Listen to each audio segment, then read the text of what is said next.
అందరికీ నమస్కారం. ఈరోజు మనం ఒక ఆ, ఒక అసాధారణ గాథలోకి వెళ్దాం. నమస్కారం. కోసాంబిరాజు ఉదేనుడు, ఆయన ఇద్దరు రాణులు, ఒకరు సామవతి, ఇంకొకరు మాగంధియ. అవును. వీరి కథలు కేవలం పాత కథలు కాదు కదా, అంటే అవి మనిషిలోని రెండు దారులను చూపిస్తాయి అనిపిస్తుంది. మంచి చెడు ఆ పోరాటంలాగా. నిజమే. ఒకరు కరుణ, క్షమ, జాగరూకత, వీటికి నిలువెత్తు నిదర్శనం. సామవతి. అవును. మరి రెండోవారు మాగంధియ. ఆమెలో ద్వేషం, ప్రతీకారం, ఏమరుపాటు ఇవి కనిపిస్తాయి. ఈ కథ ద్వారా మనం ధమ్మపదంలోని కొన్ని ముఖ్యమైన శ్లోకాల గురించి మాట్లాడుకుందాం. అంటే 21 నుంచి 23 వరకు. అప్రమాదం, ప్రమాదం గురించి చెప్పేవి. అవును, అదే. అప్రమాదమంటే హీడ్ఫుల్నెస్, ప్రమాదమంటే హీడ్లెస్నెస్. వీటి వెనుకున్న అర్థమేంటి, వాటి ప్రాముఖ్యత ఏంటి అని చూద్దాం. మన దగ్గర కొన్ని ఆధారాలున్నాయి. ఒక ఆడియో కథనం, యూట్యూబ్ విశ్లేషణ, కొన్ని రచనలు. ఇవన్నీ కలిపి చూస్తే ఒక పూర్తి చిత్రం వస్తుంది. అయితే ఈ కథలో ఒక పెద్ద ప్రశ్న కూడా ఉంది.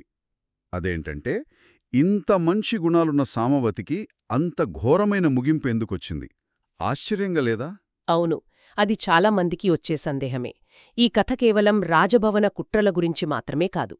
మాగంధియ కథ చూస్తే ద్వేషం, పగ ఇవి మనిషిని ఎంత కిందకి లాక్కెళ్తాయో అర్థమవుతుంది.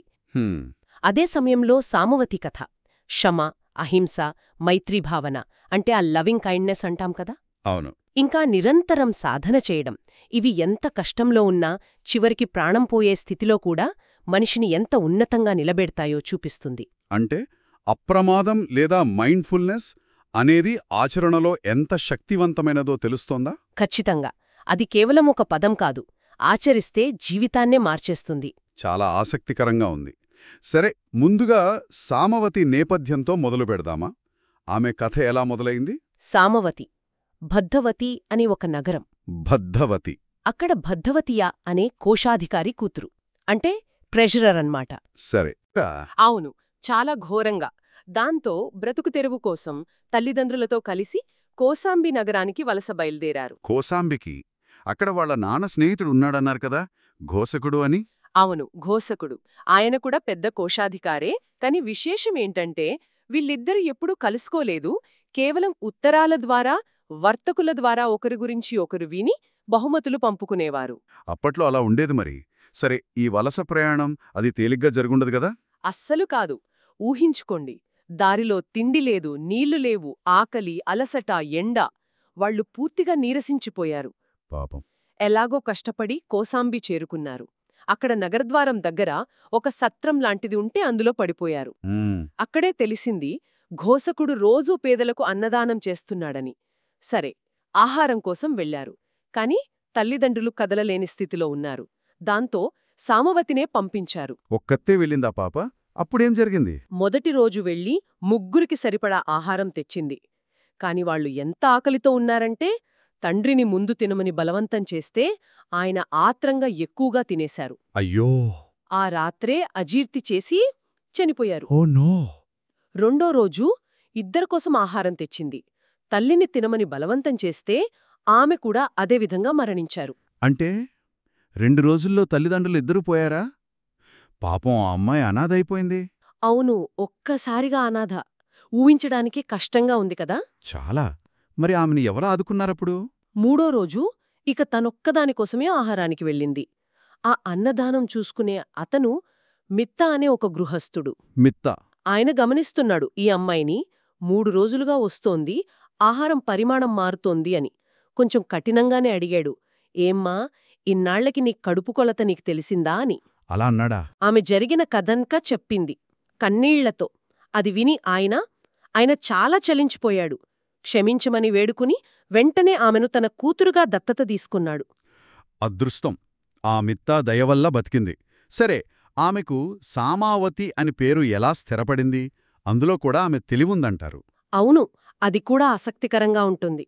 ఈ ఘోసకుడి అన్నదానశాలలో జనం ఆహారం కోసం తోసుకుంటూ అరుచుకుంటూ ఉండేవారట. ఆ అరుపులు, గొడవ వింటుంటే ఘోసకుడికి ఎందుకో సంతోషంగా ఉండేదట. వింతగా ఉంది కదా. వింతగానే ఉంది. అయితే ఒకరోజు మిత్తా ఏం చేశాడంటే సామవతి ఇచ్చిన సలహా మేరకు ఒక కంచ, అంటే ఒక బ్యారికేడ్ లాంటిది ఏర్పాటు చేశాడు. వతి అంటే కంచెనా? అవును. దాంతో అందరూ లైన్లో వచ్చి క్రమంగా ఆహారం తీసుకున్నారు. శబ్దాలు ఆగిపోయాయి. అప్పుడు ఘోసకుడికి ఆశ్చర్యం వేసుంటుంది. వేసింది. ఏంటీ నిశ్శబ్దం అని అడిగాడు. అప్పుడు మిత్తా చెప్పాడు, నా దత్తపుత్రిక సామా ఇచ్చిన ఐడియా ఇది అని. ఆమె కథంతా చెప్పాడు. అప్పుడు తెలిసిందా ఘోసకుడికి ఈమె తన మిత్రుడి కూతురిని? అవును. తన ప్రాణ స్నేహితుడి కూతురు ఇలా అనాథగా మారిందని తెలిసి చాలా బాధపడి వెంటనే తానే దత్తత తీసుకున్నాడు. 500 మంది పరిచారికలను ఇచ్చి చాలా గౌరవంగా పెంచాడు. ఆహా. ఆ కంచే వతి ఏర్పాటు చేసింది కాబట్టి సామా కాస్త సామవతి అయ్యింది. అద్భుతం. ఆమె తెలివి, సమస్యను పరిష్కరించే నేర్పు అక్కడే బయటపడ్డాయి. సరే, ఇన్ని కష్టాల తర్వాత ఆమె జీవితం మలుపు తిరిగి రాణి అయ్యిందన్నారు. అదెలా? ఇదే టైంలో మాగంధియ కథ ఎలా మొదలైంది? ఒక ఉత్సవం జరుగుతోంది కోసాంబిలో. సామవతి తన 500 మంది పరిచారికలతో నదికి స్నానానికి వెళ్తోంది. ఆ సమయంలో రాజు ఉదయనుడు. ఆయన తన ప్యాలెస్ కిటికీలోంచి చూశాడు. చూసి ఆమె అందం, ఆ హుందాతనం చూసి మనసు పారేసుకున్నాడు. వెంటనే ఘోసకుడి అనుమతి తీసుకుని పెళ్లి చేసుకుని పట్టపురాణిని చేసేశాడు. ఓకే, ఇది సామవతి కథ. మరి మాగంధియ? మాగంధియ. ఆమె కూడా చాలా అంటే చాలా అందగత్తే. వాళ్ల నాన్న ఒక బ్రాహ్మణుడు. ఆయనొకరోజు బుద్ధుడిని భిక్ష కోసం వస్తే చూశారు. బుద్ధుడిని? అవును. ఆ తేజస్సు, ఆ లక్షణాలు చూసి ఆహా, నా కూతురికి ఈయనే కరెక్ట్ జోడీ అనుకున్నాడు. అయ్య బాబోయ్, బుద్ధుడికి పెళ్లి సంబంధం తెచ్చారా? అవును. నేరుగా వెళ్ళి అడిగేశారు, నా కుమార్తెను మీకిచ్చి పెళ్లి చేస్తాను అని. బుద్ధుడేం చెప్పారు? బుద్ధుడు చాలా సున్నితంగానే కాని చాలా స్పష్టంగా చెప్పారు, శరీర సౌందర్యం శాశ్వతం కాదు. ఈ శరీరం మలం, మూత్రం, రక్తం, చీము ఇలాంటి వాటితో నిండిన ఒక మురికి సంచిలాంటిది. దీనిని నా కాలివేళ్తో కూడా తాకను అన్నారు. అబ్బో, చాలా సూటిగా చెప్పారు. అంతేకాదు, పూర్వం మారుడి కుమార్తెలు తృష్ణ, రతి, రాగ వాళ్లు వచ్చి ప్రలోభ పెట్టాలని చూస్తే ఎలా తిరస్కరించారో కూడా చెప్పారు. ఆ మాటలు వినగానే మాగంధియ తల్లిదండ్రులిద్దరికీ జ్ఞానోదయమైంది. వాళ్లు అక్కడికక్కడే అనాగాములైపోయారు. తర్వాత అర్హత స్థితిని కూడా పొందారు. వాళ్ళకి జ్ఞానోదయమైందా? కాని మాగంధియకు ఆమె మాత్రం అది భరించలేని అవమానమైంది. తీవ్రమైన పగ పెంచుకుంది. నన్ను కాదన్నందుకు, అవమానించినందుకు నీకు, నీ ధర్మానికి, నీ శిష్యులకు ఏదో ఒక రోజు దీని ఫలితం చూపిస్తాను అని శపించిందట. అమ్మో. ఆ తర్వాత ఆమె మామయ్యో ఎవరో ఆమెను రాజు ఉదయనుడికి ఇచ్చి పెళ్లి చేశారు. అలా మాగంధియ కూడా ఇంకో పట్టపురాణి అయింది. ఇక్కడే అసలు సమస్య మొదలైంది. ఒకే రాజు, ఇద్దరు రాణులు. ఒకరికి బుద్ధుడన్నా ఆయన అనుచరులన్నా పగ. ఇది ఖచ్చితంగా గొడవలకు దారితీస్తుంది. ఇంతకీ సామవతి బుద్ధుని మార్గం వైపు ఎలా వచ్చింది? ఆమెకు ఎవరు పరిచయం చేశారు?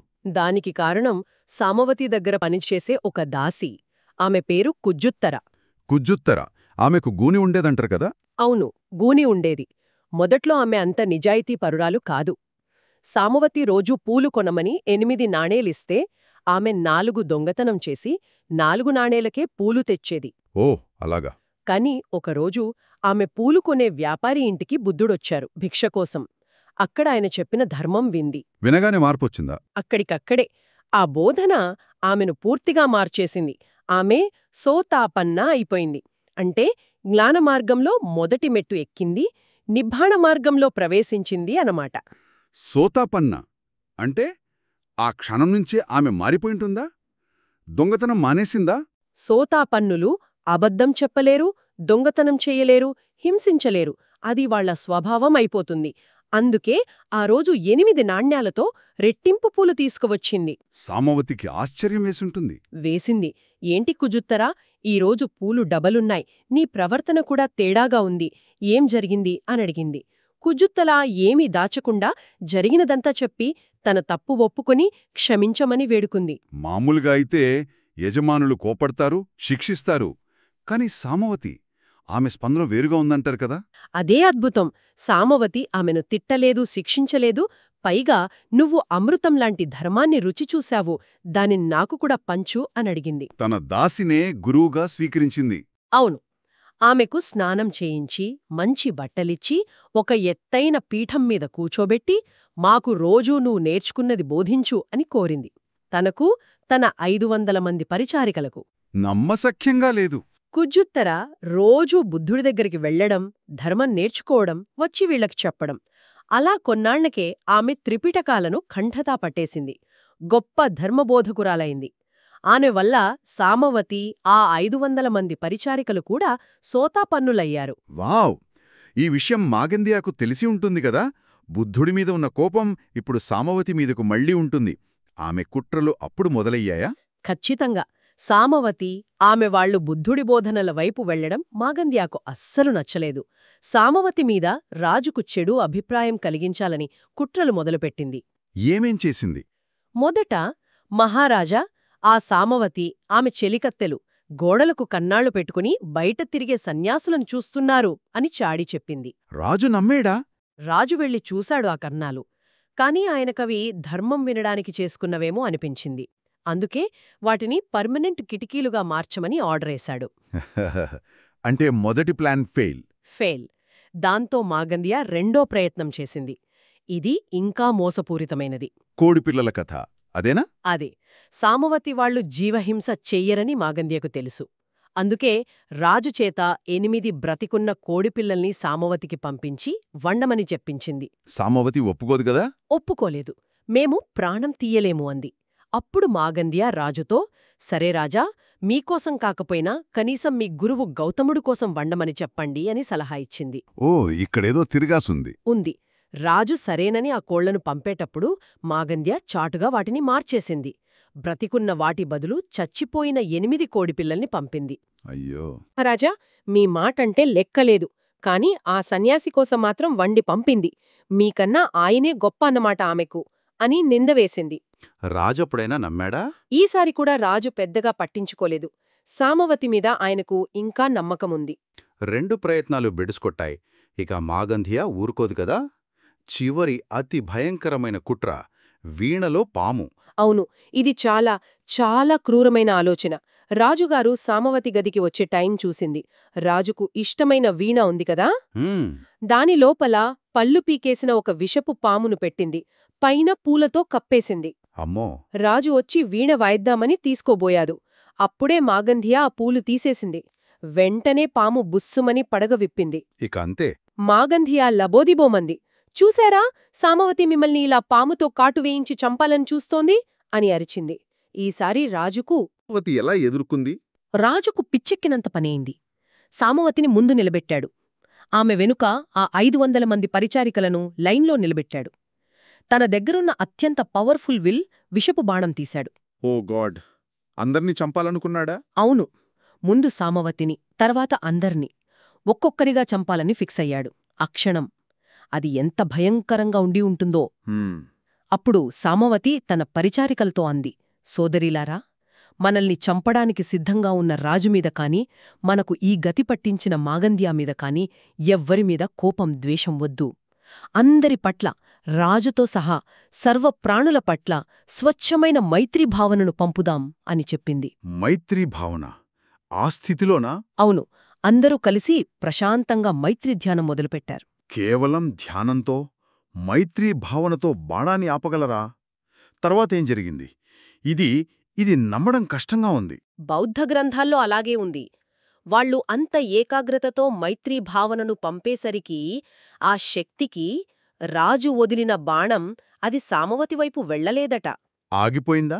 మధ్యలోనే ఆగిపోయిందని కొందరు, వెనక్కి తిరిగి రాజువైపు వచ్చిందని కొందరు, లేదా రాజు గుండెకు గురిపెట్టినట్టు గాలిలోనే నిలిచిపోయిందని కొందరు రకరకాలుగా చెబుతారు.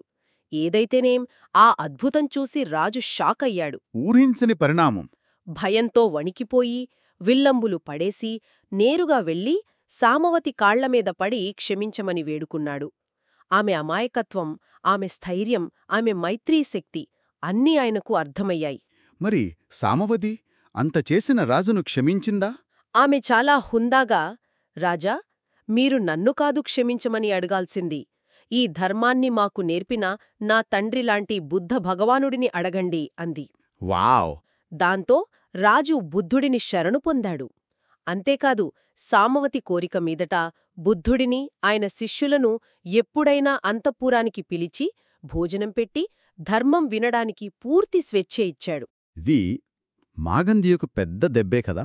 సామవతికి గొక్క నైతిక విజయం. అవును. కాని మాగంధియ ప్రతీకారం చల్లారలేదు. తన ప్లాన్స్ అన్నీ ఫెయిల్ అవ్వడం, పైగా రాజు కూడా బుద్ధుడి వైపు మొగ్గడం ఆమెలో పగని మరింత పెంచింది. అంటే ఇంతటితో ఆగలేదా? ఇంకా క్రూరంగా మారిందా? అవును. ఈసారి ఆమె పగ చాలా భయంకరమైన రూపుదాల్చింది.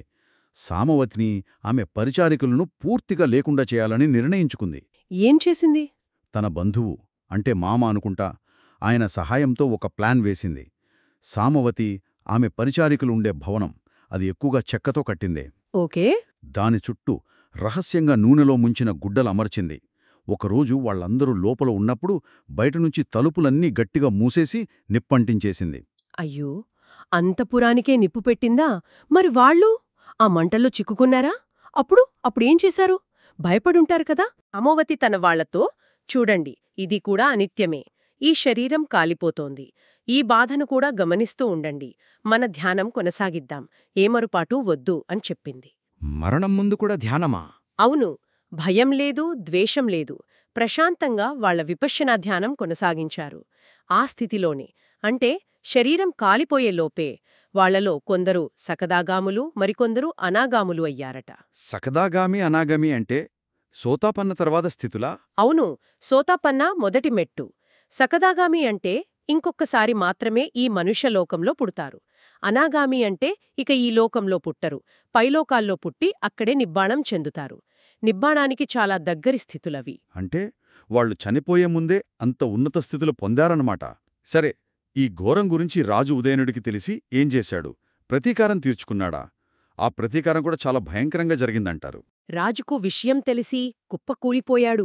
తనకెంతో ఇష్టమైన సామవతి, ఆమె వాళ్ళు ఇలా చనిపోయారని తెలిసి విలపించాడు.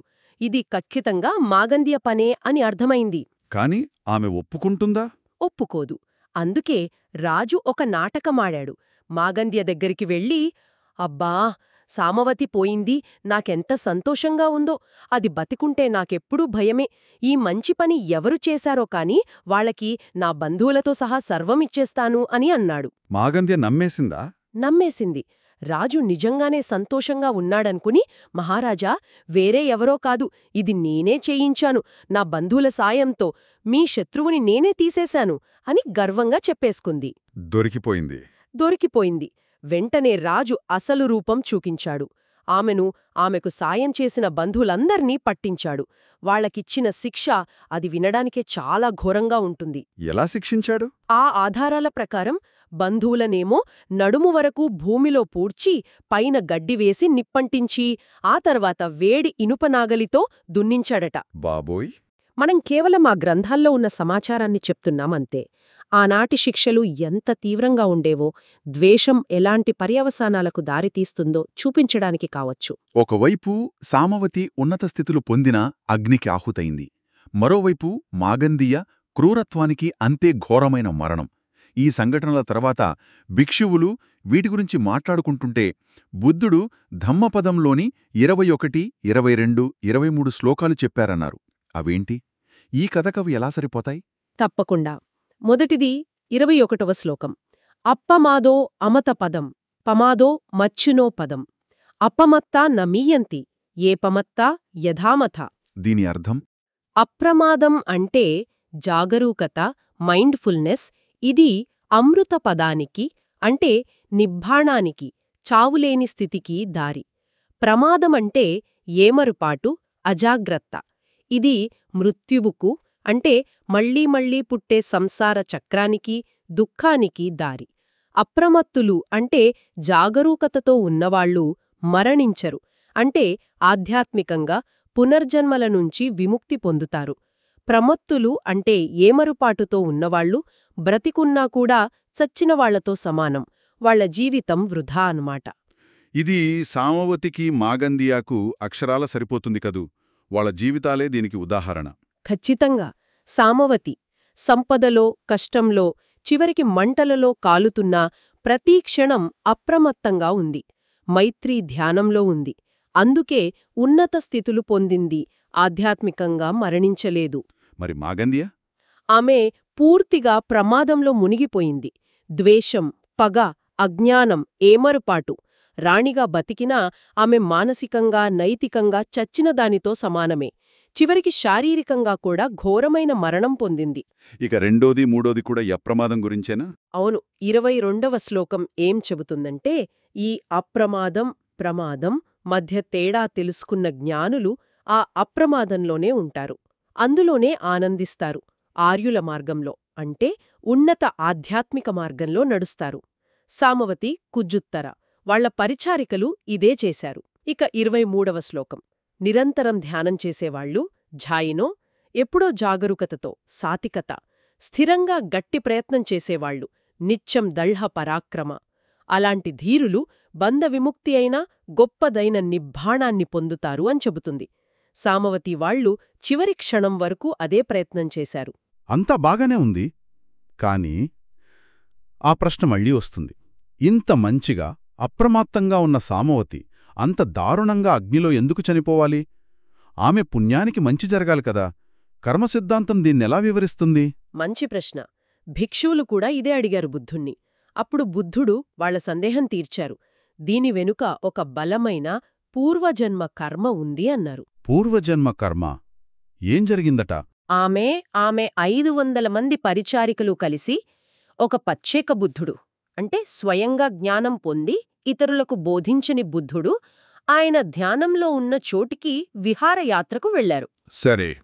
అక్కడ గడ్డి ఎక్కువగా ఉంటే దాన్ని క్లీన్ చేద్దామనో లేక సరదాకో ఆ గడ్డికి నిప్పంటించారు. ఆ టైంలో పచ్చేక బుద్ధుడు ధ్యానంలో ఉండటం వాళ్లు గమనించలేదు. తెలియక చేసిన పొరపాటు, దానికి ఇంత పెద్ద శిక్ష? కథ అక్కడితో ఆగలేదు. ఆ పచ్చేక బుద్ధుడు ధ్యానంలోనే ఉండిపోయారు. అగ్ని ఆయనను ఏమీ చేయలేదు. కాని వీళ్లు మంటలారాక చూసి, అయ్యో, సన్యాసి చనిపోయాడేమో అనుకున్నారు. ఓ! రాజుగారికిష్టుడైన ఈయన మనవల్ల చనిపోయాడని తెలిస్తే శిక్ష తప్పదని భయపడ్డారు. ఆ భయంతో ఏం చేశారంటే, అప్పటికే ఆరిపోయిన నిప్పుమీద ఆ పచ్చేక బుద్ధుడి చుట్టూ ఇంకా కట్టెలు పేర్చి, ఈసారి కావాలనే ఆయన్ని పూర్తిగా కాల్చేయాలని దురుద్దేశంతో మళ్లీ నిప్పంటించారు. అరెరే, తెలిసి చేశారా రెండోసారి? అవును. మొదటిసారి తెలియక చేసినా, రెండోసారి తెలిసి, దురుద్దేశంతో చేశారు. అదే తీవ్రమైన పాపకర్మ అయింది. ఆ కర్మ ఫలితమే ఈ జన్మలో వాళ్లు అలాగే అగ్నిలో మరణించడానికి కారణమని బుద్ధుడు చెప్పారు. మన ఇంటెన్షన్, మన సంకల్పం ఎంత ముఖ్యమో ఇది చెప్తుంది. అంటే ఈ జన్మలో సామవతి ఎంత పుణ్యాత్మురాలైనా ఆ పాత కర్మఫలం అనుభవించక తప్పలేదన్నమాట. కర్మ సిద్ధాంతం చాలా సంక్లిష్టమైనది. మొత్తానికి సామవతి మాగంధియల కథ. ఎన్నో మలుపులు, డ్రామా, విషాదం, కొన్ని సంఘటనలు వినడానికి కష్టంగా ఉన్నా జీవితానికి, మన నడవడికకు ఎన్నో పాఠాలున్నాయి ఇందులో. ముఖ్యంగా ఆ అప్రమాదం, ప్రమాదం, అవి పుస్తకాల్లో మాటలు గావు, మన జీవితాన్ని నడిపే శక్తులు అనిపిస్తోంది. ఖచ్చితంగా మనం నేర్చుకోవాల్సింది అదే. మన ఆలోచనలు, మాటలు, పనులు, వీటి పట్ల మనం ఎంత జాగరూకతతో ఉంటున్నాం. కోపం, ద్వేషం, పగ ఇవి మనల్ని మాగంధ్యదారిలోకి లాగగలవు. అదే సమయంలో ఎంత కష్టమొచ్చినా, ఎంత అవమానం జరిగినా క్షమ, కరుణ, సహనం, మైత్రి, సాధన ఇవి మనల్ని సామవతి నడిచిన దారిలో నడిపించి శాంతిని, ఉన్నతిని, చివరికి విముక్తిని ఇవ్వగలవు. చాయిస్ మనదే. బుద్ధుడన్నట్లు అప్రమాదత్వ అన్ని మంచి గుణాలకు పునాదులాంటిది. ఏనుగు అడుగులో అన్ని అడుగులు ఇమిడినట్లు ఆయన బోధనల సారమంతా అప్రమాదంలోనే ఉందన్నారు. మరి అంత ముఖ్యమైన ఈ అప్రమాదాన్ని మన రోజువారీ జీవితంలో ఎలా పెంచుకోవాలి? మనం ఎంతసేపు గతం గురించో, భవిష్యత్తు గురించో ఆలోచిస్తున్నాం. ఇప్పుడు ఈ క్షణంలో మన మనసు ఏం చేస్తోంది, మన ఆలోచనలు ఎలా ఉన్నాయి అని ఎంతవరకు గమనిస్తున్నాం? ఇది మనల్ని మనం వేసుకోవాల్సిన ప్రశ్న గదా. అవును. ఈ గాథ ఇచ్చిన ఈ ఆలోచనలతో ఈనాటి మన విశ్లేషణను ముగిద్దాం. తప్పకుండా.